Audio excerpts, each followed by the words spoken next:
21వ తారీఖు అనగా వచ్చే ఆదివారం మధ్యాహ్నం 2 గంటలకి నాచే ఒక వైఎస్ఆర్ గారికి శృతి మందిరం, ఒక స్నేహితుడికి, ప్రజలకు అందరికీ అర్థమైన భాషలో అయితే ఒక స్నేహితుడికి ఇంకో స్నేహితుడు గుడి కట్టడం, అలాగే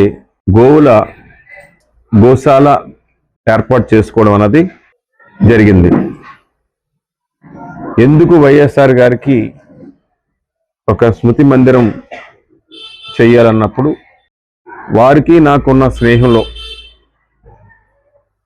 ఏదో శతాబ్దాలు పైబడి కాదు, తక్కువ టైంలో ఒకరి మీద ఒకరు ప్రేమ అభిమానాలు, నేను చెప్పే పనులు వారు చేయడం, వారు చెప్పే పని నేను చేయడం, దాంతో పాటు ముఖ్యంగా నేను రాజకీయంగా వారు చెప్పిన సూచనల్ని తూచా తప్పకుండా పాటిస్తూ వారు చెప్పిన పనిని పూర్తి చేయడం అన్నది నా బాధ్యత. ఎవరికి ఏ విధమైన కొన్ని సందర్భాల్లో ఎవరికి ఏ విధమైన పదవులు ఇవ్వాలి, వారు పరిపాలన చేసేటప్పుడు ప్రభుత్వం ఏ విధంగా స్కీమ్స్ తీసుకుంటూ ఉంది, దానికి ఫీడ్బ్యాక్గా ఒక కేంద్రపాలిత ప్రాంతానికి, ఆ రాష్ట్ర ఆంధ్రప్రదేశ్కి సంబంధం కాని వ్యక్తిగా నన్ను ఫీడ్బ్యాక్ తీసుకుని ఆ స్కీమ్స్ మీద వారు 10 రోజులకి 15 రోజులకి నాతోటి మాట్లాడడం, నెలలో ఒక 2 సార్లు కలవడం అన్నది జరిగింది.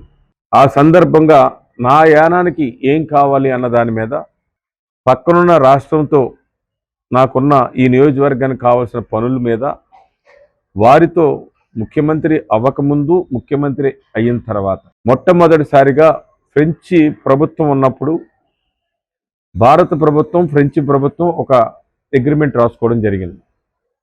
అప్పుడున్న జనాభా ప్రకారం త్రాగునీరుకి ఎంత ఉండాలి, సాగునీరుకి ఎంత ఉండాలి అన్న దాని మీద 19 క్యూసెక్స్ వాటర్ యానానికి ఇవ్వడానికి భారత ప్రభుత్వం, ఫ్రెంచ్ వారు అగ్రిమెంట్ చేసుకుంటే అప్పటి నుంచి పెరుగుతూ వస్తుంది.